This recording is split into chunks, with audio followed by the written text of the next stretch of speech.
Mongolia, a land between sky, steppes and desert. Extreme, exotic and mostly undiscovered. Home to nomads, ringers, eagle hunters and horsemen. A land of adventure. A world of both faith and legend that is slowly awakening and beginning to remove its secret veil.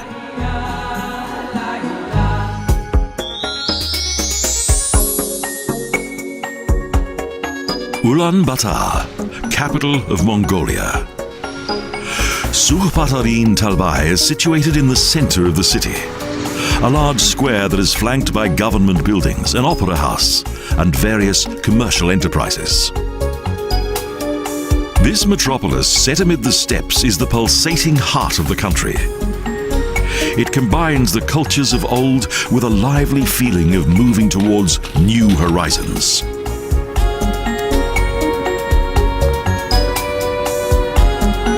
This once socialist metropolis changes from day to day, as does the lifestyle of its inhabitants. From the Parliament building, Genghis Khan watches over his people, who are now adapting themselves to modern times. The National Museum contains Mongolia's history. In 1779, the country's religious leaders settled here. The spiritual center of Mongolia once lay directly on the Peking-Irkutsk trading route. At that time, the city was called Urgu, and life was determined by the region's monasteries and lamas. The Bod Khan Museum is situated close to the river Tuol. 7 temples and a single-story timber-built building of Russian design. The Winter Palace was built for the Bod Khan in 1912, the year when Mongolia gained its independence from China. Then the Bod Gagin, the most revered person in Mongolia, became transformed into the Bod Khan, who was then both the country's spiritual and worldly leader. The throne hall, as well as the other rooms, feature the palace's original furniture, and also several gifts from numerous monarchs. From here, the country was ruled with Russian assistance until the declaration of the People's Republic. Zanbazar Museum contains a number of works of the Enlightened One. At the age of 5, he became head of the Mongolian Buddhists. And in Tibet, he was a student of both the Panchen Lama and the Dalai Lama. Finally, he became the first Bod Gagin, Buddhist dignitaries who were head of their country for 300 years. Under Zanbazar's leadership, Mongolia's first monasteries were built, although the largest was constructed in 1838, the Gandan Hid. The architecture of the temple complex indicates the Tibetan roots of Mongolian Buddhism. Both young and old lamas wear colorful clothes. Gandan Hid is a pilgrimage destination for the faithful from all over Mongolia. They pray and wind prayer mills and crowd into the main sanctuary. In the monastery's main temple is a 26-meter-high statue, the Buddha of Mercy, patron saint of Mongolia. It weighs 20 tons and is decorated with gold and gems.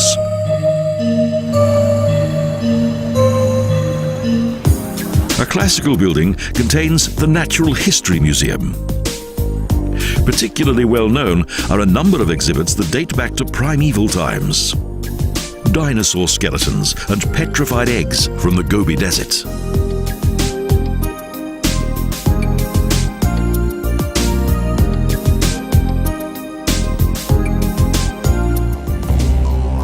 Today, the outlying districts of Ulaanbaatar are inhabited by rural people who live in circular tents.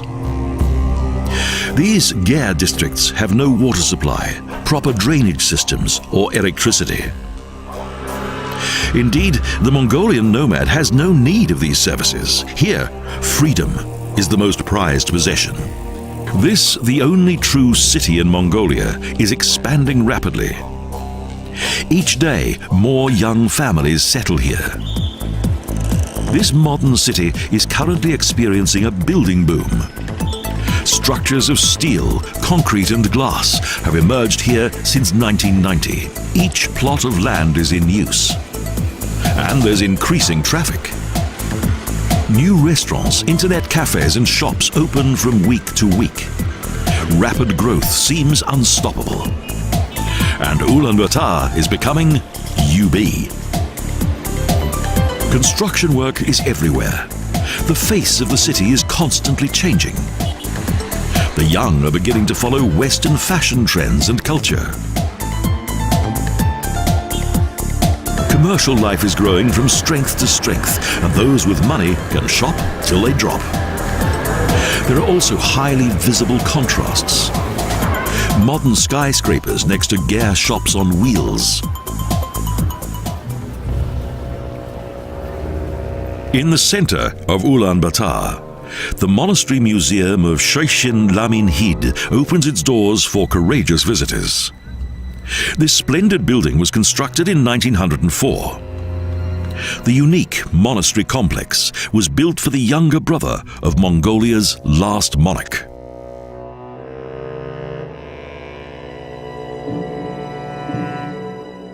Shoishin was a member of the Tantric school, a Buddhist doctrine. He was highly influential due to his magical powers. Here, ceremonies were practiced from which the normal faithful were banned.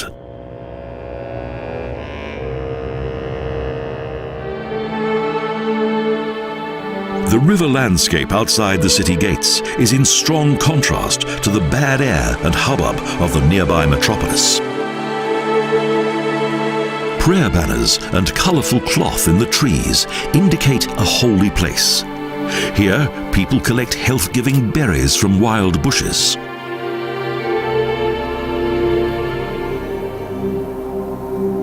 Evocations take place in various ceremonial locations. The shaman gets in contact with the spirits of the faithful. Trance dance and drum beats help him to release his soul from his body.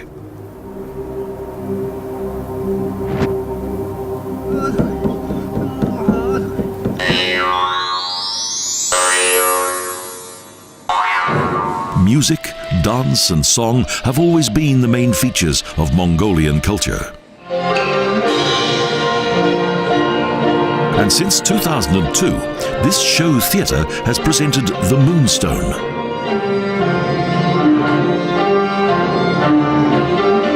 More than 90 young artists perform in this splendid revue with breathtaking traditional music and dance.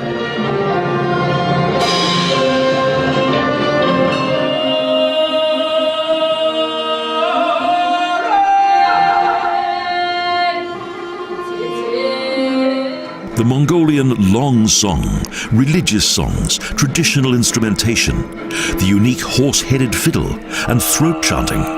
It has the lot.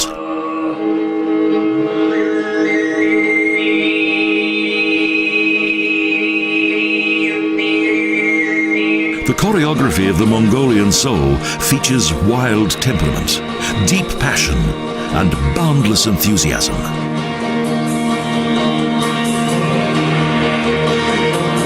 This has been an amazing visit to an exotic and little-known world. And this capital city, with all its incredible contrasts, seems almost unreal. But Ulaanbaatar is very much here, now, and heading for the future.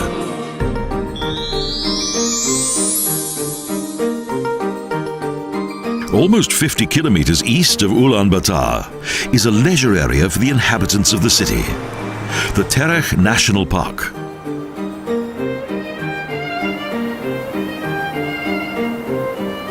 Riding, cross-country and without limit. Amid splendid and protected nature, Mongolians can do what Mongolians do best. Huge rocks with strange names and splendid river meadows welcome those who come to one of the many Jer camps.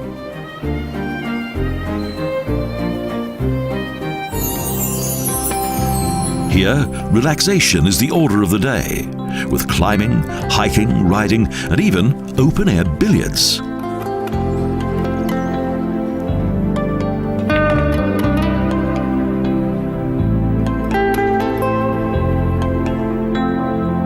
Everywhere, sheep and goats pasture peacefully and remain unfazed by tourist buses and cars, and enjoy running across the meadows.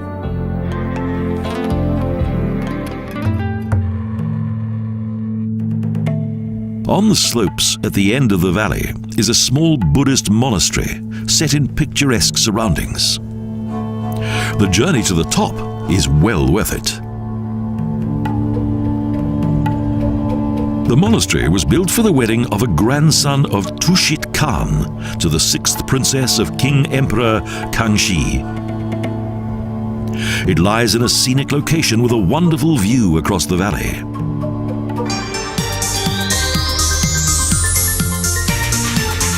On the eastern edge of Ulaanbaatar, within the spacious plains of the River Tuol, there is a special tourist attraction: the extravagant Hotel Mongolia.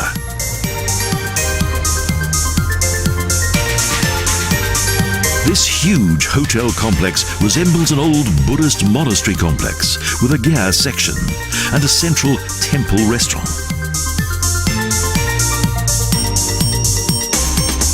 For those who come here, it's like being in another world.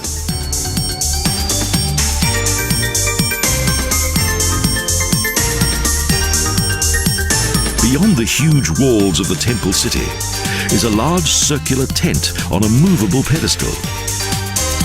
The leaders of the Mongolian tribes once traveled in such tents.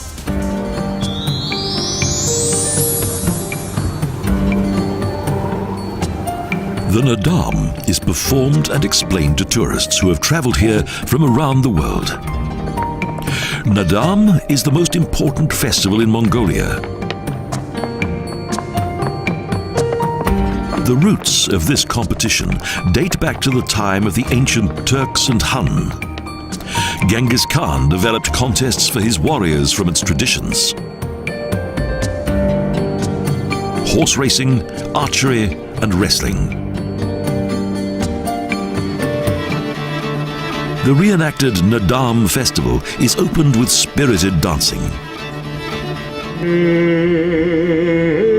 Virtuoso throat singers and horse-headed fiddlers set the contestants in the right mood. And a typical snake woman performs amazing acrobatic contortions. Finally, wrestlers make ritual circles around their seconds. The game is on.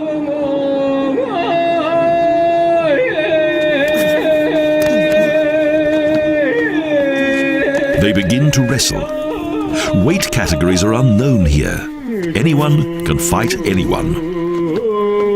The one to land on the ground first with any other part of the body but their hands and feet is the loser.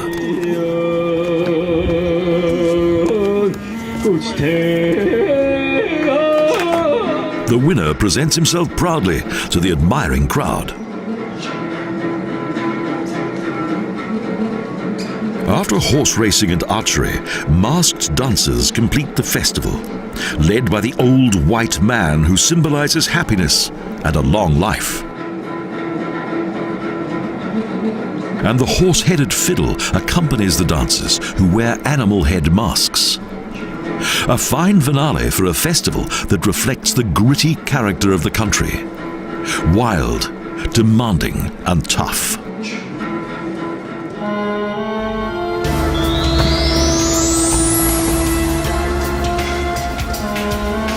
To the south of the city, there's another fine leisure area.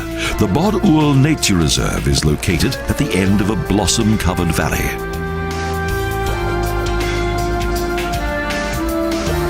Hiking paths are ideal for a stroll, and mysterious columns indicate those whose final resting place is here. And everywhere, flowers and green vegetation. On the mountain slope at the end of the valley are the ruins of the Manzushir Hid monastery that was founded in 1733.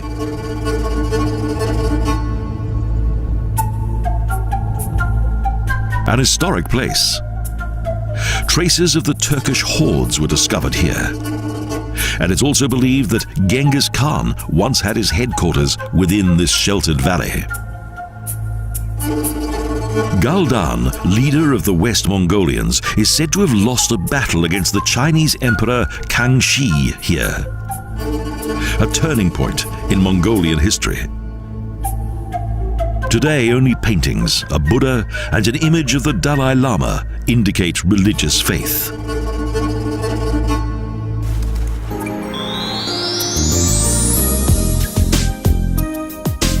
Around 100 kilometers southwest of Ulaanbaatar is the Khustein National Park. The only surviving primeval horse breed in the world has found a new home in this harsh region. The Takhis, or Przevalsky horse. Nikolai Przevalsky discovered the last remaining horses of this breed that had been hunted nearly to extinction. They were bred successfully in zoos, so in 1990 they were removed from their natural habitat in the wild. This remote mountain landscape also hides numerous stone monuments and tombs of the Turks who once came to this region.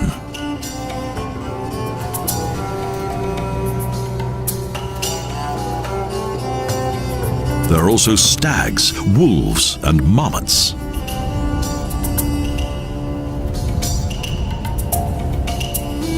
In a southerly direction, our journey leads through endless steppes. Made-up roads are few and far between.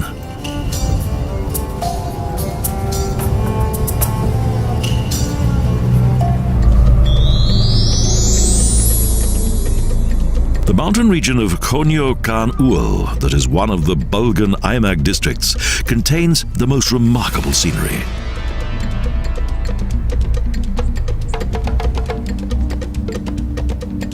Well sheltered at the foot of the mountains is a small temple that also provides information.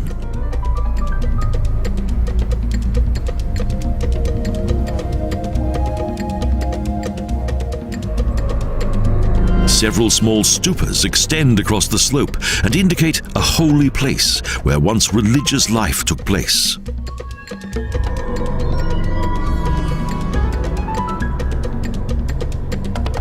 The broken walls of the monastery ruins are a reminder of the hostilities that once took place between the army of Zunga Galdan Bokhiktu and the monks of Zanbazar in the 17th century. The monastery was destroyed and all of its monks killed.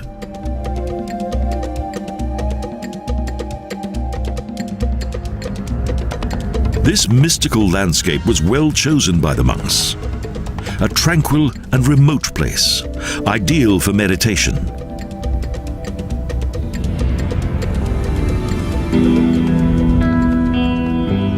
Mongolia, with its extensive steppes, mountains and desert areas, has always been a land of the nomad. A race of herdsmen and horsemen, proud of their traditions. This untouched and spacious natural landscape with its grazing animals is a wonderful sight.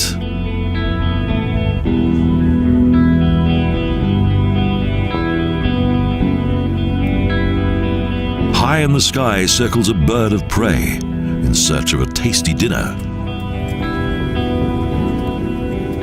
While visitors to the steppe are taken to a camp in which they can relax after an exciting day.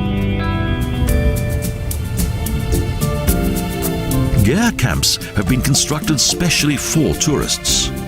There are no buildings here, only circular tents that are surrounded by a fence.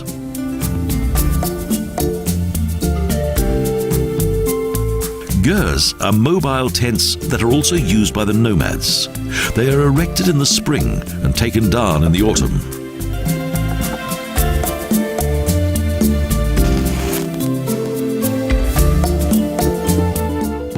Instead of a metal lock, the wooden doors are closed by rope.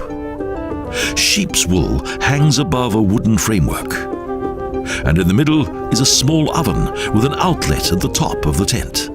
When the weather's stormy, the roof of the tent is fixed with rope, and as soon as the fire has been lit, it soon becomes warm in the ger, a Mongolian treat.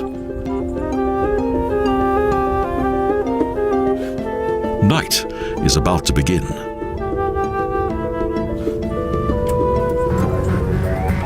Early in the morning, the journey continues, past large herds, and within something that is becoming increasingly rare in most countries: space, and lots of it. Our journey continues in a southerly direction across the steppes. No roads here, with nomads, storms, and whirlwinds for company. Mongolians must stop at each ovu and walk around the pile of stones 3 times, thereby restoring inner peace.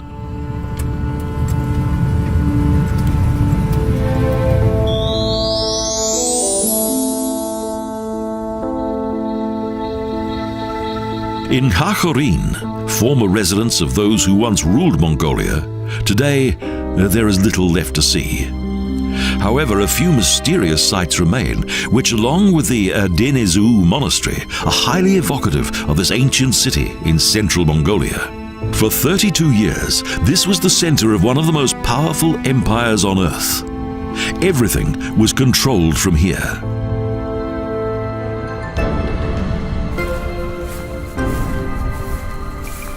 Of their former glory, almost nothing has survived.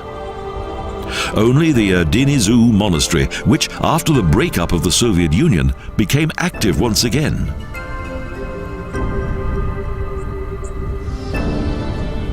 By command of the Khalkh prince Abtakh Khan, in 1586, a monastery was built among the ruins of Mongolia's capital city.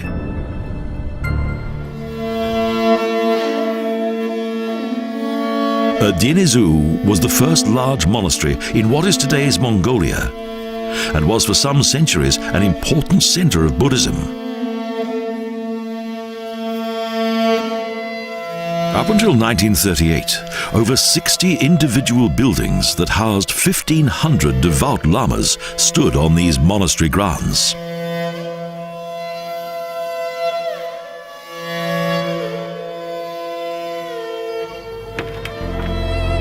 The walls and towers of the monastery made it a veritable fortress.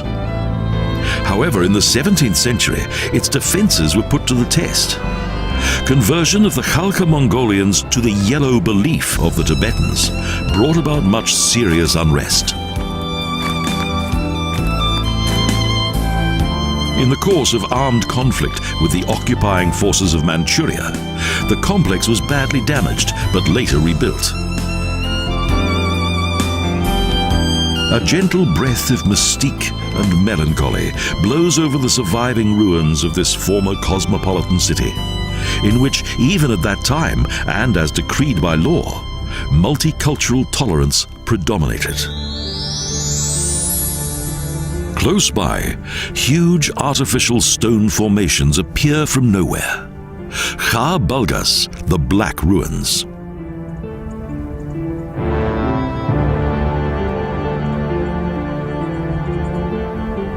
Here, banks of the once 12-meter-high surrounding walls, which consisted of unburned mud bricks. In the 8th century, this was the center of the Ugarin realm, long before the Khitan or Genghis Khan settled here.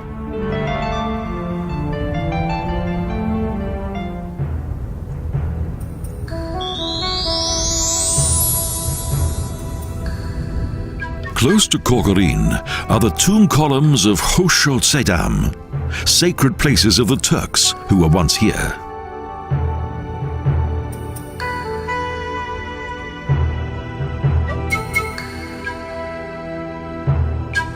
Lord Kultegin is worshipped here, and the Orkhon runes on the columns indicate the first Mongolian scripture.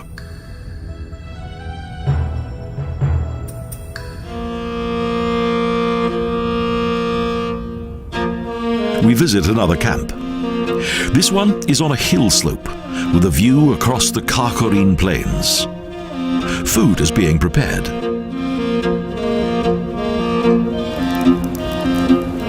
The staple diet of the Mongolians is meat. There's always plenty to go around, as each nomad family possesses livestock.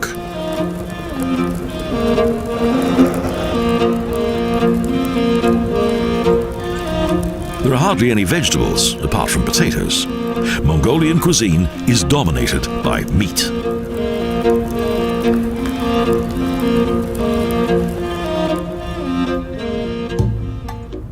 The daily life of the nomads is exhausting. There's much work to do and everyone must join in, including both young and old alike.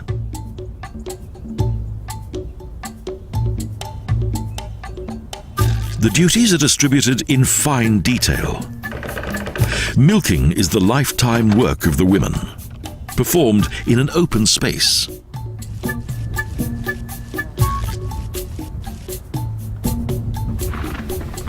The men tend to their large herds of goats, sheep, cattle and yaks. They drive them to the pastures on horseback.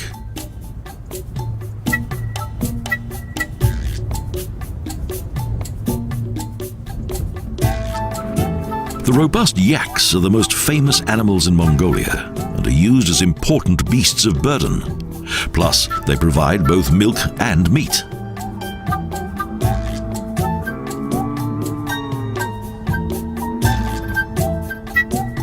Of course, there's also a chef. The head of the family surveys, controls, and disposes, always accompanied by his dog.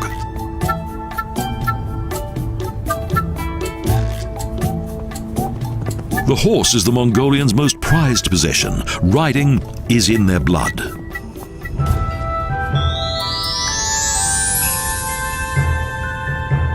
On our travels further south, we stop at the Shankhid Monastery, today a place of silence and isolation.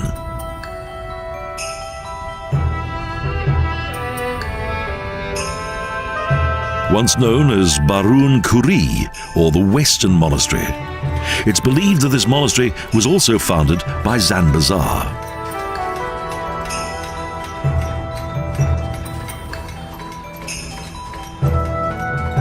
In 1921, it comprised 20 buildings that accommodated around 1,500 monks, a fact difficult to believe today.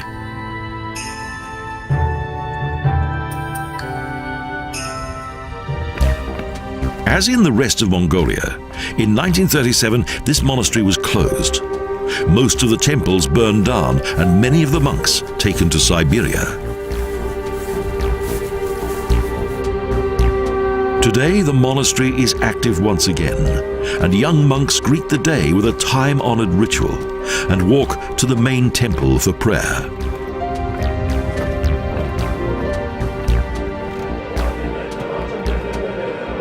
The temple that dates back to the 18th century and has survived together with a number of storehouses that were restored in 1990.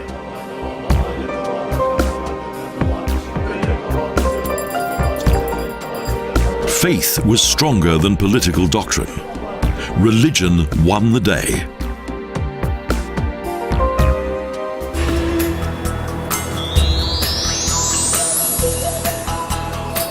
The Orkhon River Valley is one of the most important cultural landscapes in Mongolia. The river sparkles in the sunlight as it winds its way across the green landscape that owes its fertility to the meandering water. It's a place of great historical significance. Orkhon Valley is situated amid the Changai Mountains, birthplace of the Mongolian nation. And the capital city of Karakoram was located here.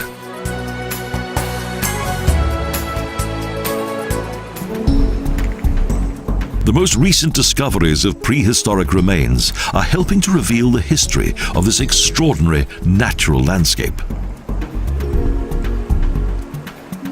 Ancient markings in the steep and almost inaccessible rock walls of a river have been discovered here by nomads.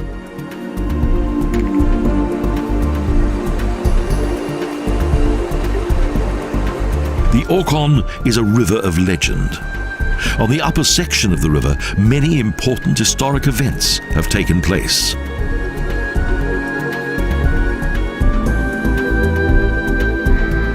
The gentle flowing water has always followed the turbulent history of this region, and it was the river that was the reason why people settled here.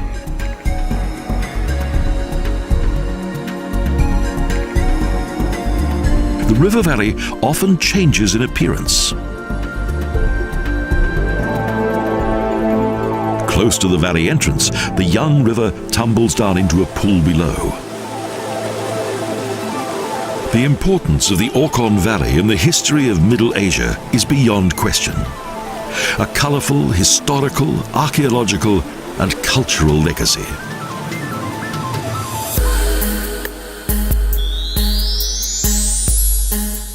In the north of the Orkhon Valley, on a remote hilltop of the Kangai Nuru National Park, is an old and famous monastery. Tukuni Hid.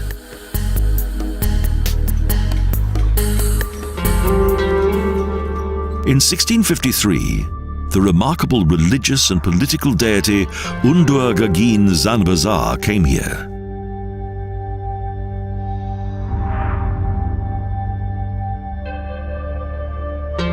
The monastery that was built here has always been a place of tranquility and prayer. As in all Buddhist monasteries, daybreak is greeted ceremoniously. Here, young monks blow into shells and turn towards all 4 points of the compass. The monks enter the assembly hall for their daily prayers. A century-old ritual.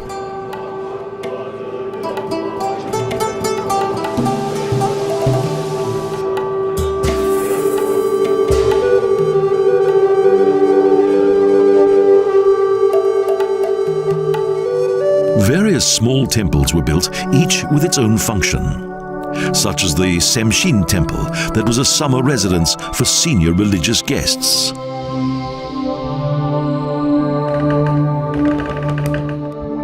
And the Lavrin Temple that was built in the 18th century at the command of Lusan Guadiha, head of the Erdinizu monastery.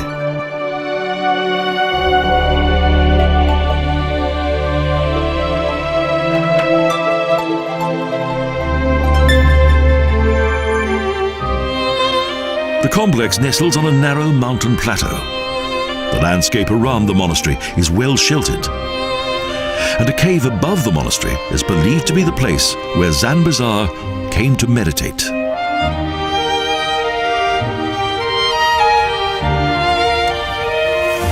The monks who live in this rocky area must be fit. It's a steep climb to the rocky summit beyond the monastery. They come to worship local deities and spirits.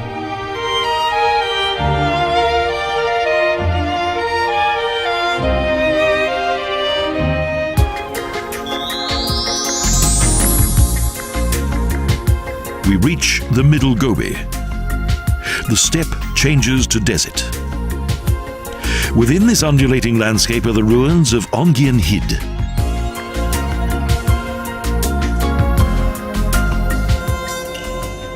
Two monasteries were united here, Balim Hid and Khutat Hid. Many artifacts highlighted bygone times.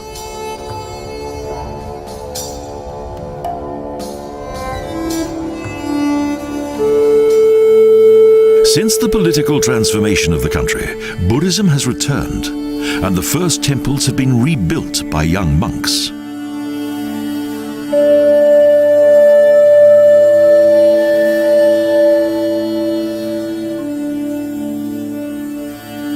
Although this location, with its sandy ground and crumbling walls, resembles an ancient excavation site, faith still lives on and has found a new home here.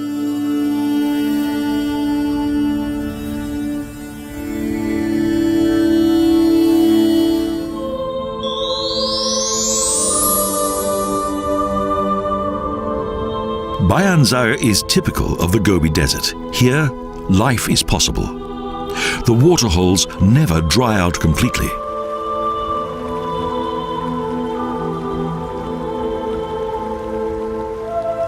Yet the Gobi is not what one may think of as a normal desert and is better described as a semi-desert, or to be more precise, a desert savanna.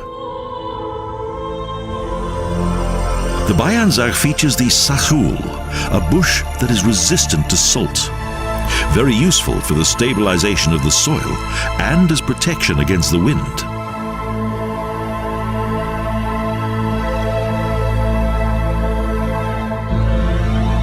The climate of the Gobi Desert is extreme.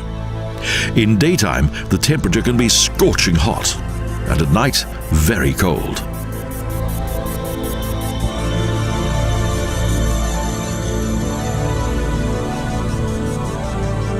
But both animal and plant life have adapted to the climate.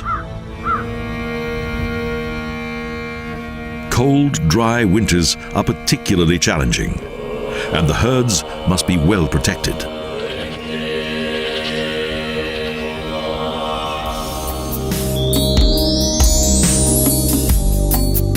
In the middle of the Gobi Desert is a unique and spectacular natural landscape, Galshalu.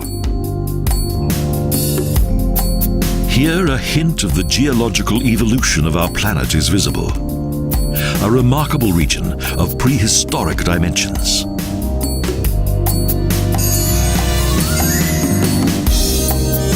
60 million years ago, dinosaurs inhabited the Gobi Desert. For hundreds of years, scientists have been on the trail of the dinosaur. Thus, excavations have been made around the world that have led to the discovery of many fossilized remains. The flaming cliffs of Galshalu are an evocative, primeval scene. A seemingly endless expanse that reveals great geological transformation. It was here that most saurian skeletons have been discovered, along with entire nests that were either excavated from the land or found in various sandstone cliffs. Amazing, impressive, and full of surprises.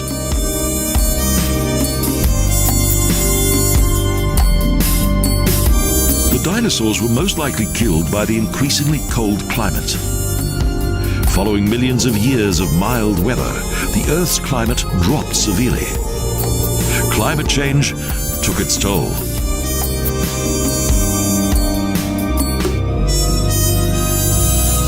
A fact witnessed by the flaming cliffs of Galshalu.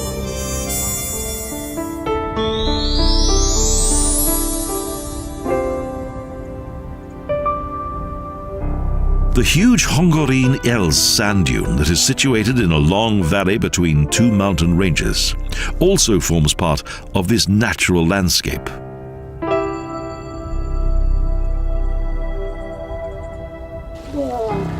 But only 3% of the Gobi Desert contains sand dunes, and they are spread across the desert.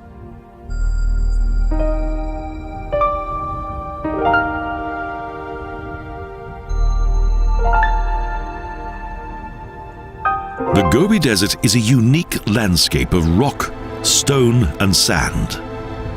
This, the fifth largest desert on Earth, extends from southern Mongolia to northern China.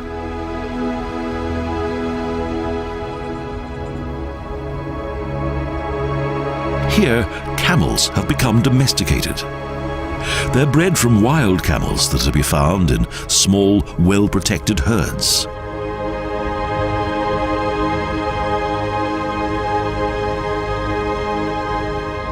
Located in front of the 120-kilometer-long sand dune, the greenbelt looks like a Fata Morgana. A small Khongor watercourse nourishes both flora and fauna. Here, the Gobi Desert is alive. Narrow as well as wide valleys with watercourses are common. A miracle of nature.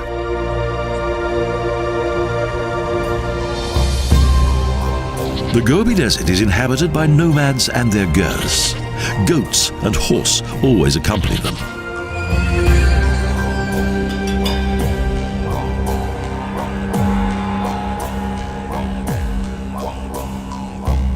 life in this extremely rocky landscape is very hard. A cold northwesterly wind blows constantly.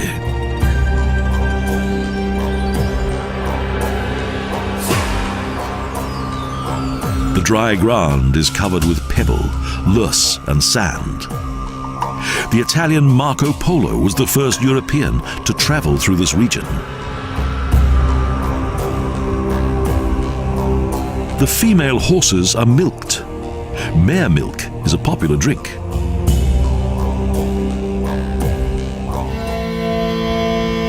A gare is quickly erected. Wooden battens are joined together and covered with felt. And now the comfortable home is ready. Mongolian hospitality is well known. Everyone is welcome.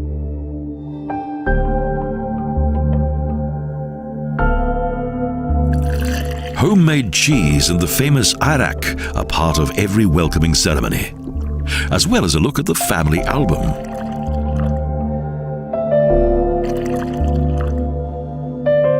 Up to 600 times the milk is stamped before it becomes arak, and during the work there's lots of local gossip.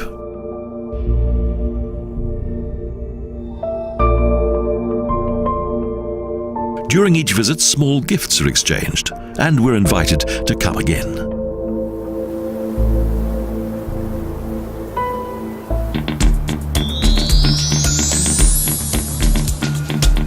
The Gobi Desert also contains canyons.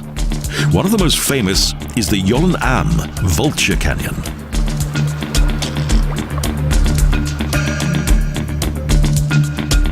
The first section can be covered on horseback, but as it narrows, it's only possible to proceed on foot.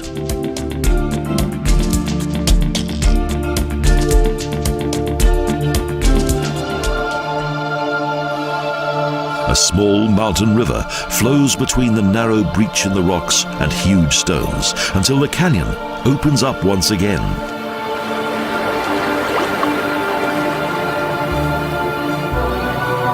Even in summer, the sunlight cannot penetrate here, and in winter it is freezing cold. Ice barricades the canyon. Amazing, ice within a desert. This region is now protected due to the value placed on the splendid natural environment that is to be found here. A legacy of our planet that is certainly worthy of conservation. Occasionally we encounter sacred piles of stone, and scattered around them, bones left by the local vultures.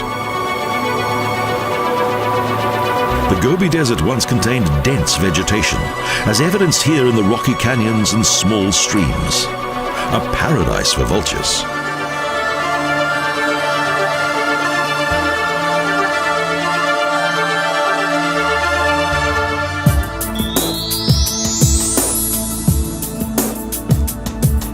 The first flat dwellings in the flat steppe of the Gobi Desert appear. Sandy streets, timber fences, behind them small buildings, and a pool table.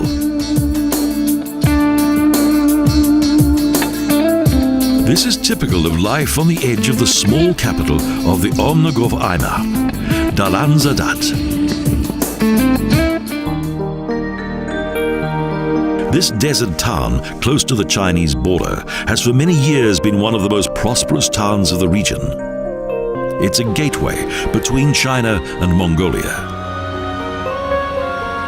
There are several shops, banks, telephone companies, a main street and administrative buildings that have been built according to the typical Russian design. Dalanzadad was once a trading post for cashmere wool and also a meeting place for the nomads. And several historic events have taken place here. In the large stadium, wrestling matches are held, and a monument of a famous wrestler indicates who are regarded as Mongolia's superstars.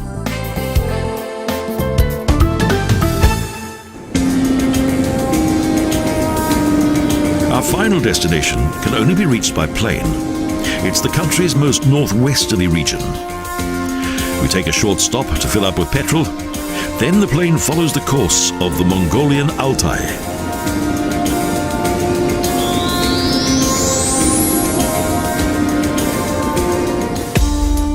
Ulgai is the capital of the Bayan-Ulgai-Aymar district, the westernmost region of Mongolia, bordered by Russia and China.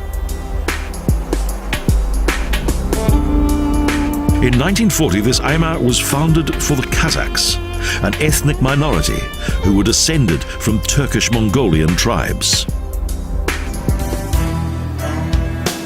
In the 19th century, Islam became the main religion here, although shamanism and the ancestral worship are still common.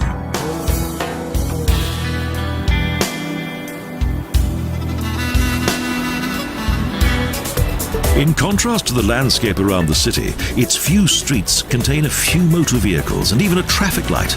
It's almost urban.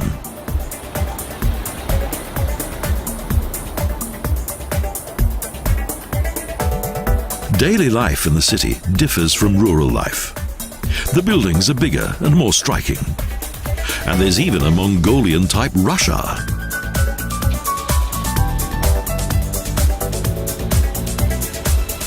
Although the typical Russian building style of the official buildings is obvious, the city has established its own independent way of expressing itself. Discos and clubs are very popular with the young, and the main square is also a regular meeting place.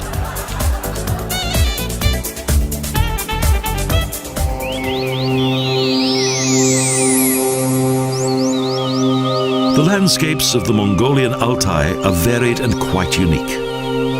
Rivers across fertile pastures and Mongolian steppes, all framed by a majestic mountain world. The inhabitants are still nomads and live amid the remote landscape with their animals, either in small mud huts or traditional ger tents.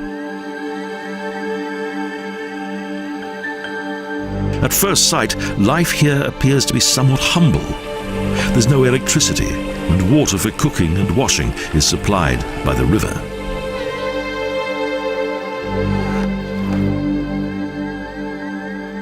In the morning, the people wash outside, and at night, the Altai is extremely cold. The grassland is known as the birthplace of the nomads because in former times, ancient Chinese nomads lived here, along with herds of wild yak that have since become extinct due to overhunting. Neighbors are mostly related. They often live within a visible distance of their relatives, although that can be quite some distance.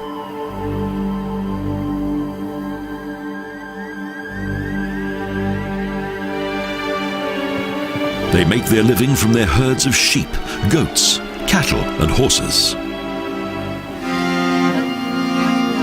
The hospitality of the nomads is well known. They share everything they have and enjoy sitting together in a warm tent.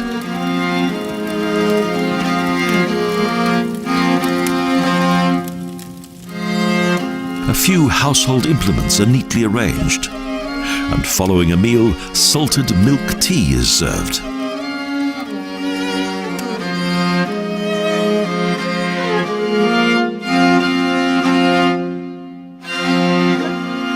The head of the family gets dressed for his daily labors and adjusts his equipment for a famous Kazakhan occupation.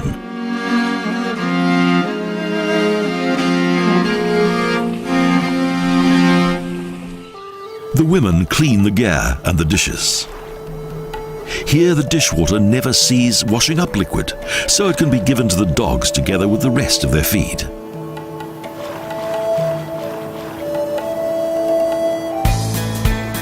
For centuries, the Kazakhs have been eagle hunters. Even today, they go hunting just like their ancestors.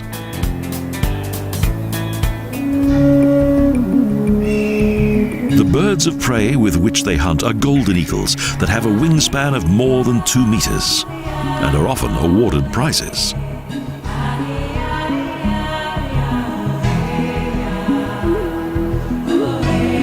The spacious landscape is an ideal hunting ground for the female eagles that weigh up to 7 kilograms and are able to kill young wolves.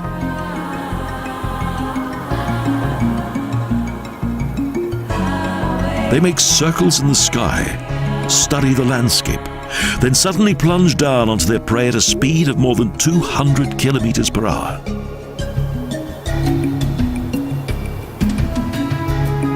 The birds work hard at their task, for which the men are thankful, and the loyal hunters are always given a tasty reward by their masters.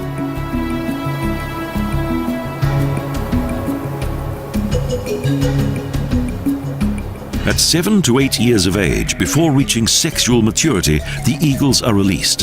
Then, they must hunt for themselves. Fascinating landscapes and endless plains. This land of blue skies displays all of its splendor.